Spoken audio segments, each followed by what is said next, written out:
Hey guys, कैसे हो आप लोग। उम्मीद है आप सभी अच्छे होंगे। मैं अनुराग अख्तर। आज मैं आप सभी के लिए BA part 2 history gender and subsidy से कुछ इंपॉर्टेंट ऑब्जेक्टिव क्वेश्चन लेकर आया हूँ। ये क्वेश्चन सभी एग्जाम के लिए काफी इंपॉर्टेंट है, तो वीडियो को लास्ट तक जरूर देखना। काफी इंपॉर्टेंट क्वेश्चन को इनमें शामिल किया गया है। तो स्टार्ट करते हैं। तो क्वेश्चन है, निम्न में से किस युद्ध में शेरशाह ने हुमायूं को पराजित किया। यानी कि आपको बताना है कि जो ऐसा कौन सा युद्ध था जिसमें शेरशाह ने हुमायूं को हराया था। ठीक है। ऑप्शन है चुनार, चौसा, कन्नौज या फिर इनमें से कोई नहीं। जिनको भी पता है कमेंट करो। काफ़ी इंपॉर्टेंट है, ये सभी क्वेश्चन एग्जाम में पूछा जा चुका है। तो यहाँ पे इसका राइट आंसर क्या हो जाएगा, चौसा। ठीक है। चौसा के युद्ध में शेरशाह ने हुमायूं को पराजित किया था। काफ़ी इंपॉर्टेंट है, नोट डाउन करते जाना। नेक्स्ट है, हुमायूं नामा का लेखक निम्न में से कौन है। देखो ये भी क्वेश्चन एग्जाम में रिपीट हो चुका है, कई बार रिपीट हुआ है, ध्यान रखना। अब्बुल फजल, गुलबदन बेगम, हुमायूं या फिर इनमें से कोई नहीं। तो हुमायूं नामा जो लेखक थे, ठीक है, वह इनमें से कौन थे, किसके द्वारा लिखे गए थे।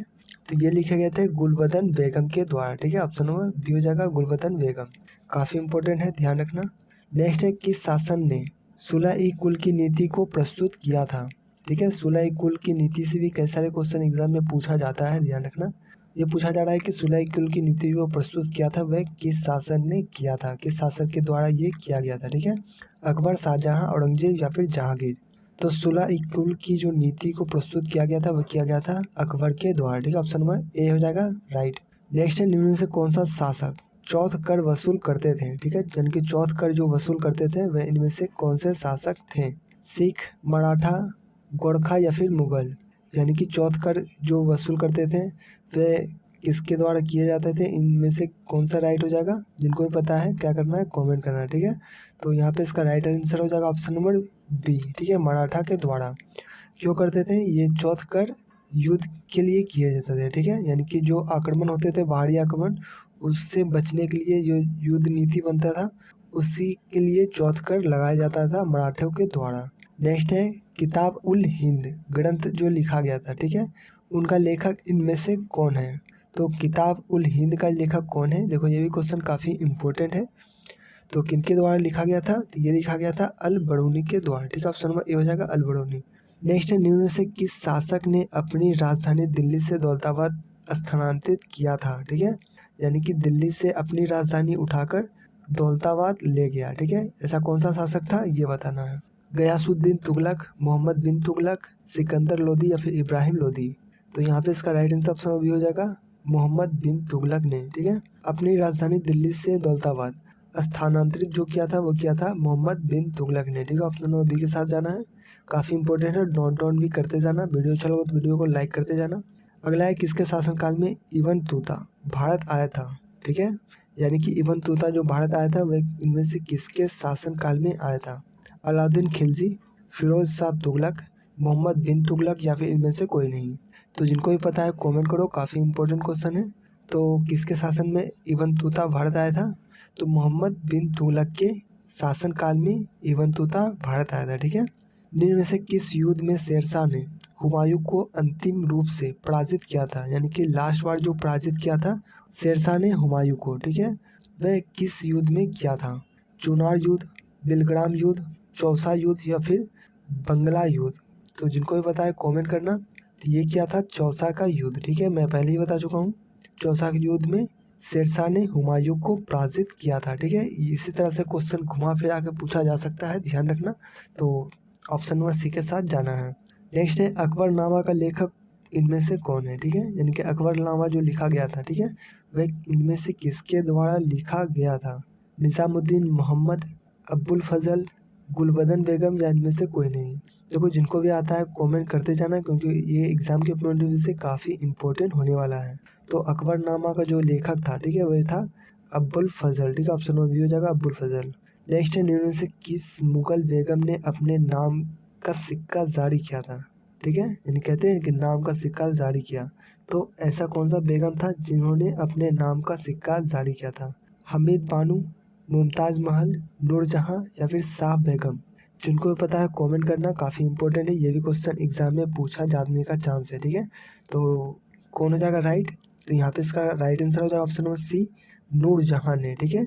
नूरजहां ने अपने नामों का सिक्का जारी किया था, ध्यान रखना। गाइस अगर आपको इनमें से किसी का भी आंसर आता है तो कमेंट में लिखते जाना, काफी इंपॉर्टेंट आपके एग्जाम के पॉइंट ऑफ व्यू से। नेक्स्ट है, निम्न में से कौन सा स्थान अकबर की दूसरी राजधानी थी? ठीक है, यानी कि ऐसा कौन सा स्थान था जो कि अकबर की दूसरी राजधानी कहा जाता था? ठीक है, फतेहपुर सिकरी, दिल्ली, आगरा या फिर लाहौर? जिनको भी पता है क्या करना है, कमेंट करना है। काफी इंपॉर्टेंट क्वेश्चन है सभी आपके एग्जाम के व्यू से। यहाँ पे इसका right answer option number A हो जाएगा, फतेहपुर सिकरी। ठीक है, निम्न में से कौन सा स्थान अकबर का दूसरी राजधानी थी? तो ये थी फतेहपुर सिकरी। नेक्स्ट है, दिल्ली में लाल किला का निर्माण करवाया था, यानी कि दिल्ली में जो लाल किला का निर्माण करवाया था, ठीक है, वह इनमें से किसके द्वारा करवाया गया था? अकबर, शाहजहां, औरंगजेब या फिर फारूक सियार? जिनको पता है कमेंट करो। तो लाल किला का निर्माण जो करवाया था दिल्ली में, ठीक है, ये करवाया था शाहजहां के द्वारा। काफी इंपॉर्टेंट है क्वेश्चन, ठीक है, ध्यान रखना। अगला है, विक्रमशिला महाविहार की स्थापना किसने की थी? ठीक है, विक्रमशिला महाविहार जो स्थापित किया गया था वह इनमें से किसके द्वारा किया गया था? गोपाल, धर्मपाल, नारायणपाल या फिर इनमें से कोई नहीं? काफी इंपॉर्टेंट है, जिनको भी पता है गाइस कमेंट करते जाना। तो विक्रमशिला महाविहार की स्थापना धर्मपाल के द्वारा किया गया था। ठीक है, ऑप्शन बी हो जाएगा धर्मपाल। ध्यान रखना, काफी इंपॉर्टेंट है। चलो नेक्स्ट है, सल्तनत काल में बंगाल की राजधानी थी। ठीक है, यानी कि सल्तनत काल में जो बंगाल की राजधानी थी जो कहा जाता था वह इनमें से कौन थी? लखनौती, मालदा, मुर्शिदाबाद या इनमें से कोई नहीं? तो सल्तनत काल 1200 ईसा पूर्व को कहा जाता था। ठीक है, तो इनमें से कोई नहीं होगा, ऑप्शन नंबर डी हो जाएगा। ठीक है, इनमें से कोई नहीं। नेक्स्ट है, पानीपत की प्रथम लड़ाई हुई थी। देखो पानीपत की जो लड़ाई है, पानीपत की प्रथम लड़ाई हो, पानीपत की दूसरी लड़ाई, ये दोनों क्वेश्चन एग्जाम में पूछा जाता है। ठीक है, ध्यान रखना। तो पानीपत की जो प्रथम लड़ाई हुई थी वह कब हुई थी? 1526, 56, 1761 या फिर 1789? जिनको भी पता है क्या करना है, कमेंट करना है। काफी इंपॉर्टेंट है आपके एग्जाम के पॉइंट ऑफ व्यू से। तो पानीपत की जो प्रथम लड़ाई हुई थी 1526 में हुई थी। ठीक है, ऑप्शन में ए हो जाएगा 1526। आपको कमेंट कर बताना है कि पानीपत की जो दूसरी लड़ाई हुई थी वह कब हुई थी। जो भी इसका आंसर सही देगा मैं उस कमेंट को पिन कर दूंगा। ठीक है, ताकि आप सभी उस आंसर को देख सको। अगला है, शिवाजी के आध्यात्मिक गुरु का नाम क्या था? यानी कि आपको बताना है कि जो शिवाजी के आध्यात्मिक गुरु का नाम था, ठीक है, वह इनमें से क्या था? समर्थ रामदास, अमरदास, हरि राय या फिर हरि दास? जिनको भी पता है कमेंट करना है। ठीक है, तो गाइस क्या होगा इनका राइट आंसर? तो ये हो जाएगा समर्थ रामदास। ठीक है, ऑप्शन नंबर ए हो जाएगा समर्थ रामदास। दिन ए इलाही से संबंधित है, यानी कि आपको बताना है दिन ए इलाही से जो संबंधित है वह इनमें से कौन है? औरंगजेब, अलाउद्दीन खिलजी, अकबर या फिर शाहजहां? तो दिन ए इलाही से इनमें से कौन सा संबंधित है? काफी इंपॉर्टेंट है, जिनको ये पता है क्या करना है, कमेंट करो। ये क्वेश्चन कई बार रिपीट हो चुका है तो ध्यान रखना। तो ये है अकबर। ठीक है, ऑप्शन नंबर सी हो जाएगा अकबर। दिन ए इलाही से संबंधित है अकबर। नेक्स्ट है, सल्तनत काल में दक्षिण भारत पर आक्रमण किया गया। ठीक है, यानी कि सल्तनत काल में जो दक्षिण भारत पर आक्रमण किया गया, ठीक है, वह इनमें से किसके द्वारा किया गया था? सिकंदर लोदी, मोहम्मद बिन तुगलक, अलाउद्दीन खिलजी या फिर फिरोज शाह तुगलक के द्वारा? तो सल्तनत काल में जो दक्षिण भारत पर आक्रमण हुआ था वो हुआ था अलाउद्दीन खिलजी के द्वारा। ठीक है, काफी इंपॉर्टेंट है, इसे आप नोट डाउन कर लेना। नेक्स्ट है, कृष्ण विचारक के समर्थक कौन थे? ठीक है, यानी कि इनमें से आपको बताना है जो कृष्ण भगवान है, ठीक है, उनके विचारधारा का समर्थन करते थे वह इनमें से कौन करते थे? तुलसीदास, रामदास, कबीरदास या फिर मीराबाई? तो जिनको भी पता है क्या करना है, कमेंट करना है। काफी इंपॉर्टेंट है आपके पॉइंट ऑफ व्यू से, एग्जाम के पॉइंट ऑफ व्यू से। तो कृष्ण विचारधारा के जो समर्थक थे वे थे मीराबाई। ऑप्शन नंबर डी हो जाएगा। नेक्स्ट है, मयूर सिंहासन को लूटकर ले जाने वाला कौन थे? तो मयूर सिंहासन यानी कि मोर का जो सिंहासन कहा जाता है, ठीक है, उसे लूटकर वो ले गया था। ठीक है, वह इनमें से कौन ले गया था? नादिर शाह, तैमूर, अहमदा शाह, अब्दाली या इनमें से कोई नहीं? तो मयूर सिंहासन को लूटकर ले जाने वाला जो था वो था नादिर शाह। ठीक है, ऑप्शन नंबर ए हो जाएगा, नादिर शाह ने मयूर सिंहासन को लूटकर ले गया था। अगला है, British Rajput sir Thomas Roe किसके दरबार में भारत आया था? ठीक है, यानी कि ब्रिटिश दरबारी सर थॉमस रो थे। ठीक है, वह इनमें से किसके दरबार में भारत आया था? बाबर, हुमायूं, अकबर या फिर जहांगीर? तो जिनको भी पता है कमेंट करना। काफी इंपॉर्टेंट क्वेश्चन है, ये भी क्वेश्चन एग्जाम में रिपीट होता है, ठीक है। तो ब्रिटिश राजदूत सर थॉमस रो आए थे जहांगीर के दरबार में, ठीक है। ऑप्शन डी हो जाएगा जहांगीर। अगला है मुगल शासक के मुख्य न्यायाधीश थे, ठीक है, यानी कि मुगल शासक के जो मुख्य न्यायाधीश थे, पहला न्यायाधीश, ठीक है, वह इनमें से किसे कहा जाता था? तो मुख्य न्यायाधीश कहा जाता था काजी उल कुज्जात को, ठीक है, और ये सरिया कानून को मानते थे, ये भी ध्यान रखना। काजी उल कुज्जात को मुख्य न्यायाधीश कहा जाता था और ये सरिया कानून को मानते थे, उन्हीं के हिसाब से सजा देते थे। नेक्स्ट है बीबी का मकबरा से संबंधित शासक था, ठीक है, यानी कि बीबी के मकबरा से जो संबंधित शासक था वह इनमें से कौन था? शाहजहां, औरंगजेब, बहादुर शाह या फिर इनमें से कोई नहीं। तो बीबी का मकबरा से संबंधित जो शासक था वो था औरंगजेब, ठीक है। ऑप्शन नंबर बी हो जाएगा औरंगजेब। अगला है गुलाम वंश निम्न में से किस नाम से जाना जाता था? यानी कि गुलाम वंश जो अलग नाम से जाना जाता था, ठीक है, वह इनमें से कौन हो जाएगा? मामलुक वंश, तुगलक वंश, खिलजी वंश या फिर लोधी वंश। यानी कि गुलाम वंश इनमें से दूसरा नाम क्या था गुलाम वंश का, ठीक है, ये पूछा जा रहा है। तो दूसरा नाम था मामलुक वंश, ठीक है, मामलुक वंश को ही गुलाम वंश के नाम से जाना जाता था। नेक्स्ट है किस शासक ने 40 वर्ग का गठन किया था? देखो ये भी क्वेश्चन एग्जाम में पूछा जा चुका है, काफी इंपॉर्टेंट है आपके एग्जाम के पॉइंट ऑफ व्यू से। तो 40 वर्ग का जो गठन किया गया था, ठीक है, वह इनमें से किसके द्वारा किया गया था? बलबन, इल्तुतमिश, अलाउद्दीन खिलजी या फिर मोहम्मद बिन तुगलक। तो जिनको भी पता है कमेंट करना, काफी इंपॉर्टेंट है। तो यहाँ पे इसका राइट आंसर हो जाएगा ऑप्शन नंबर बी, इल्तुतमिश, ठीक है। किसके शासन काल में 40 वर्ग का गठन किया गया था? तो ये किया गया था इल्तुतमिश के शासन काल में, ध्यान रखना, काफी इंपॉर्टेंट है। चलो नेक्स्ट है किसके शासन काल में इब्न तूता भारत आया था? देखो ये भी क्वेश्चन फिर से रिपीट हो चुका है, आप लोग कमेंट कर बताओ कि इब्न तूता जो भारत आया था, ठीक है, वह इनमें से किसके शासन काल में आया था? नेक्स्ट है किस शासक ने बाजार नियंत्रण की नीति को लागू किया? ठीक है, यानी कि इनमें से कौन सा शासक था जिन्होंने बाजार नियंत्रण की नीति को लागू किया? काफी इंपॉर्टेंट है ये भी, ठीक है, ये भी क्वेश्चन एग्जाम में आ चुका है कई बार। तो ऑप्शन है बलबन, अलाउद्दीन खिलजी, मोहम्मद बिन तुगलक या फिर इब्राहिम लोदी। तो गाइस ये क्वेश्चन आपके एग्जाम में रिपीट हो सकता है, ठीक है, ध्यान रखना, बाजार नियंत्रण से एग्जाम में पूछा जा सकता है। तो राइट आंसर क्या हो जाएगा? ऑप्शन नंबर बी हो जाएगा अलाउद्दीन खिलजी, ठीक है। बाजार नियंत्रण की नीति को जो लागू किया था वह किसके द्वारा किया गया था? तो अलाउद्दीन खिलजी के द्वारा किया गया था। अगला है अलाई दरवाजा का निर्माण किसने करवाया? ठीक है, यानी कि आपको बताना है अलाई दरवाजा का जो निर्माण करवाया था, ठीक है, वह इनमें से किसने करवाया था? जिनको पता है कमेंट करो फटाफट। तो अलाई दरवाजा का निर्माण किसके द्वारा हुआ था? इल्तुतमिश, रजिया सुल्तान, अलाउद्दीन खिलजी या फिर इब्राहिम लोदी। गाइस अगर आपको आता है तो आप कमेंट में जरूर लिखना। यहाँ पे इसका राइट आंसर ऑप्शन में सी हो जाएगा अलाउद्दीन खिलजी, ठीक है। अलाई दरवाजा का जो निर्माण करवाया था वो करवाया था अलाउद्दीन खिलजी के द्वारा। नेक्स्ट है निम्न में से किस युद्ध में शेरशाह ने हुमायूं को पराजित किया था? यानी कि आपको बताना है शेरशाह ने जो हुमायूं को पराजित किया था वह इनमें से कौन सा युद्ध था? देखो ये भी क्वेश्चन रिपीट हो चुका है, आप लोग कमेंट करो, ठीक है। ऑप्शन है चुनार, चौसा, दग्गज या फिर इनमें से कोई नहीं। आप लोग कमेंट कर आंसर बताओ, ये क्वेश्चन रिपीट हो चुका है। नेक्स्ट है किस शासक ने सुलह ई कुल की नीति को प्रस्तुत किया? देखो ये भी क्वेश्चन रिपीट हो चुका है, आप लोग फटाफट कमेंट करो। हुमायूं, अकबर, औरंगजेब या फिर इनमें से कोई नहीं। तो सुलह ई कुल की नीति को जो प्रस्तुत किया था वह किया था अकबर के द्वारा, ठीक है, मैं पहले ही बता चुका हूँ। चलो नेक्स्ट है निम्न में से कौन सा ब्रिटिश राजदूत जहांगीर के दरबार में आया था? अब ये इस तरह से पूछा जा रहा है, ठीक है, तो जिनको भी पता है कमेंट करो। तो ये राइट आंसर हो जाएगा ऑप्शन नंबर बी, ठीक है, सर थॉमस, ठीक है, इनका पूरा नाम था सर थॉमस ने जहांगीर के दरबार में आया था ब्रिटिश राजदूत, ठीक है। अगला है निम्न में से किस शासक ने चौसा कर लागू किया था? देखो ये भी क्वेश्चन एग्जाम में पूछा जाता है, ठीक है, कई बार रिपीट होता है और इस वीडियो में भी रिपीट हुआ है, ठीक है। आप लोग कमेंट कर बताओ कि इनमें से कौन है जो जिन्होंने चौथ कर लगाया था, ठीक है। ये युद्ध के लिए लागू होता है चौथ कर, और किसने लगाया था? ये लगाया था मराठा ने, ठीक है, ऑप्शन नंबर बी हो जाएगा।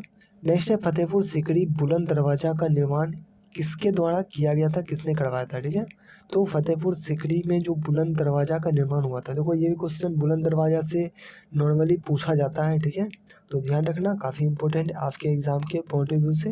हुमायूं, अकबर, शाहजहां या फिर औरंगजेब। तो बुलंद दरवाजा का निर्माण जो करवाया था फतेहपुर सीकरी में, तो ये करवाया था अकबर के द्वारा, ठीक है, ऑप्शन नंबर बी हो जाएगा अकबर। नेक्स्ट है निजामुद्दीन औलिया का जन्म हुआ था यानी कि आपको बताना है निजामुद्दीन औलिया का जो जन्म हुआ था वह इनमें से किस ईस्वी में हुआ था। 1534, 1535, 1536 या फिर 1537। जिनको भी पता है कमेंट करो। तो निजामुद्दीन औलिया का जन्म हुआ था 1536 में, ऑप्शन में सी हो जाएगा। नेक्स्ट है भक्ति आंदोलन के नेता में एक थे, ठीक है, यानी कि इनमें से जो भक्ति आंदोलन के नेता में से एक थे, ठीक है, वह कौन थे। रामानुज, शंकराचार्य, दयानंद सरस्वती या फिर पैगंबर मोहम्मद। तो भक्ति आंदोलन के जो नेता थे वह थे रामानुज, ठीक है, रामानुज ध्यान रखना। अगला है पुष्टि मार्ग का शुद्ध अद्वैतवाद का सिद्धांत किसने दिया था, किसके द्वारा दिया गया था, ठीक है। तो पुष्टि मार्ग का जो शुद्ध अद्वैतवाद का सिद्धांत दिया गया था वो दिया गया था बल्लवाचार्य के द्वारा, ठीक है, ऑप्शन बी हो जाएगा बल्लवाचार्य। ये भी एग्जाम में हर 2 साल में रिपीट होता है, ठीक है, ध्यान रखना, इस बार भी आ सकता है। नेक्स्ट है निम्बार्क उपासक थे, यानी कि आपको बताना है निम्बार्क जो उपासक थे वह इनमें से किसका उपासक थे, राम, विष्णु, कृष्ण या फिर हनुमान। तो निम्बार्क से भी 1-2 क्वेश्चन एग्जाम में आता है, ठीक है। तो ये किनका उपासक थे यानी किसका भक्त थे ये पूछा जा रहा है। तो ये थे कृष्ण जी के, ठीक है, ऑप्शन नंबर सी हो जाएगा, कृष्ण जी के ये उपासक थे, भक्त थे। नेक्स्ट है भारत में चिश्ती सिलसिला का जन्मदाता इनमें से कौन था। तो भारत में चिश्ती सिलसिला का जो जन्मदाता थे, ठीक है, इनकी चिश्ती सिलसिला जो चलता आ रहा था, ठीक है, वह इनमें से किसके द्वारा कौन जन्मदाता थे ये पूछा जा रहा है। बाबा फरीद, निजामुद्दीन औलिया, ख्वाजा मोइनुद्दीन चिश्ती या फिर सोहरावर्दी। आपके लिए ये काफ़ी इंपॉर्टेंट होने वाला है। तो यहाँ पे इसका right answer option number C हो जाएगा, ख्वाजा मोइनुद्दीन चिश्ती, ठीक है। भारत में चिश्ती सिलसिला का जो जन्मदाता थे वे थे ख्वाजा मोइनुद्दीन चिश्ती। नेक्स्ट है रामानंद के अध्याय गुरु कौन थे। देखो ये भी क्वेश्चन एग्जाम में पूछा जाता है, रिपीट हो चुका है, ठीक है। तो रामानंद के जो अध्याय गुरु थे ये थे राम जी, ठीक है, ऑप्शन नंबर सी हो जाएगा राम। अगला है कादिर सिलसिला के संस्थापक कौन थे, ठीक है, यानी कि आपको बताना है कादिर सिलसिला के जो संस्थापक थे, ठीक है, यानी कि कादिर सिलसिला जो चलता आ रहा था इसके जो संस्थापक थे, ठीक है, ये किसके द्वारा संस्थापक थे, ये थे अब्दुल कादिर जिलानी के द्वारा, ठीक है, अब्दुल कादिर जिलानी के द्वारा कादिर सिलसिला के जो संस्थापक थे, ठीक है। नेक्स्ट है चैतन्य महाप्रभु का जन्म कहाँ हुआ था। देखो चैतन्य महाप्रभु से भी कई सारे क्वेश्चन एग्जाम में पूछा जाता है, ठीक है, जैसे चैतन्य महाप्रभु का जन्म कब हुआ, कहाँ हुआ, ठीक है, ये सभी एग्जाम में पूछा जाता है। तो ध्यान रखना चैतन्य महाप्रभु से भी कई सारे एग्जाम में पूछा जाता है। तो ऑप्शन है बिहार, उड़ीसा, बंगाल या फिर पंजाब। तो चैतन्य महाप्रभु का जो जन्म कहा जाता है वो कहा जाता है बंगाल में, ठीक है, ऑप्शन नंबर सी हो जाएगा बंगाल। नेक्स्ट है मीराबाई का विवाह किसके साथ हुआ था, यानी कि मीराबाई जो कृष्ण भक्त थे, ठीक है, उनका विवाह इनमें से किसके द्वारा हुआ था। गिरधर प्रसाद सिंह, ज्वाला प्रसाद सिंह, नजक नारायण सिंह या फिर महाराणा भोजराज सिंह के द्वारा। किनके साथ इनका शादी हुआ था, ठीक है, ये पूछा जा रहा है। तो महाराज भोजराज सिंह से मीराबाई की शादी हुई थी। नेक्स्ट है फारसी का प्रसिद्ध साहित्यकार और इतिहासकार थे, यानी कि फारसी के प्रसिद्ध साहित्यकार और इतिहासकार इनमें से कौन थे।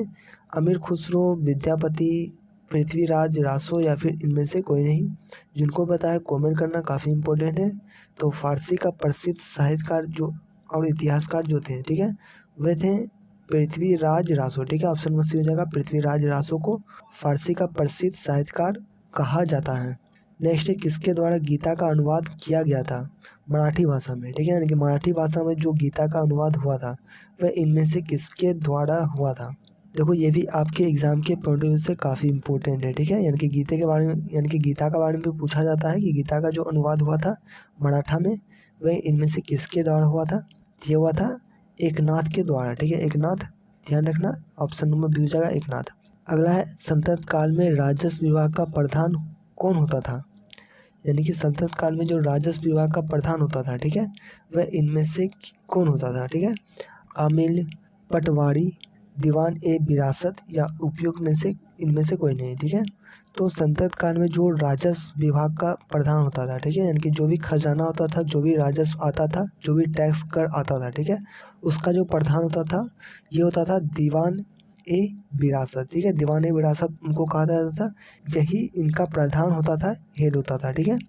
नेक्स्ट है अरीज ए मुमालिक एक वजीर था किसके शासनकाल में, यानी कि अरीज ए मुमालिक जो एक वजीर था वह इनमें से किसके शासनकाल में वजीर था। ठीक है, लोधी वंश, गुलाम वंश, खिलजी वंश या फिर तुगलक वंश।